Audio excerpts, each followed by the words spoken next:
Сайн чанарын будааг хэрхэн таних вэ? Хамгийн энгийн арга бол будааг 2 цаг дэвтэх.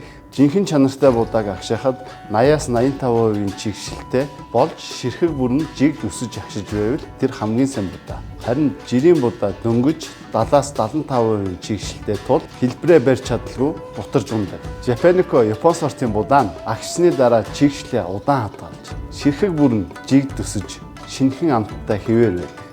Хамгийн сайн чанарын будаа бол Япон сортын будаа Japonica юм.